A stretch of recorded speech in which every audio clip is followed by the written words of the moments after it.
Now we have database called student, and now we want to create two tables inside this database.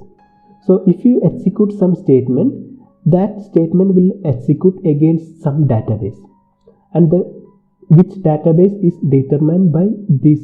You could see we have option to select which database we are going to use. So you could use student here, and you could write some statement that will be executed against student database, and you could use, or you could select the database by using SQL statement also. Say if you selected master, and if you want to use student database, you could use command, use student. So if you execute this statement, the database will be automatically selected to student database.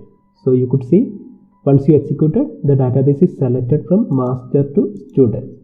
So if you select this one, and if you execute, the database will be selected to student.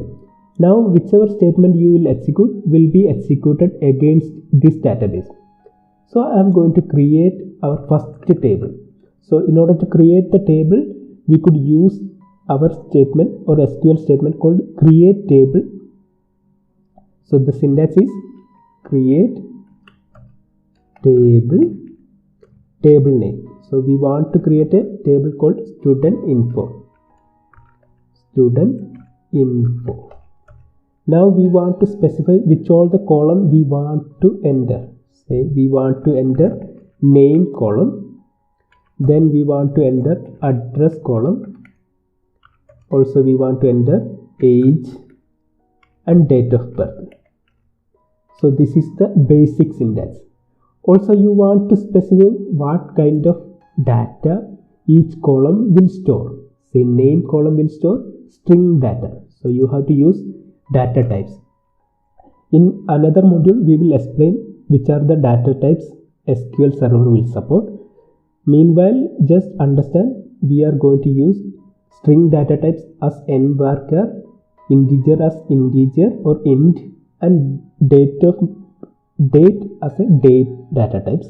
But there are many data types are supported by SQL that we will explain in different module.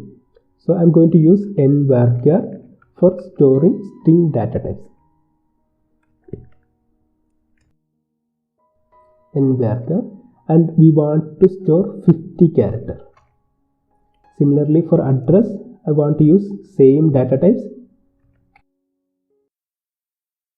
but here I want to store 100, maximum 100 characters. Similarly for age, we want to store integer types, and date of birth is date data types.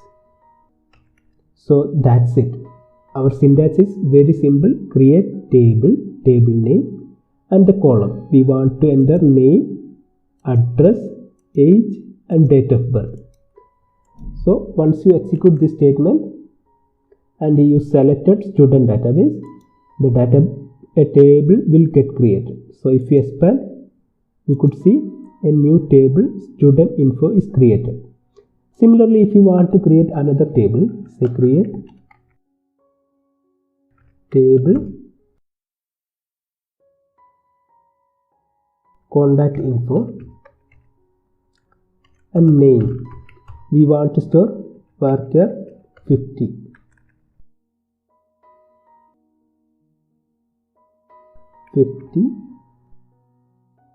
Then font.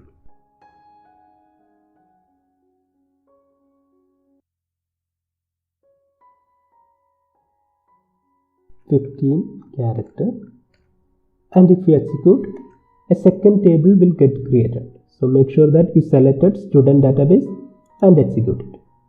Now if you refresh, you could see a second table contact info is created. In next video, I will show you how to insert data into this table. So that's all for this video. Thanks for watching.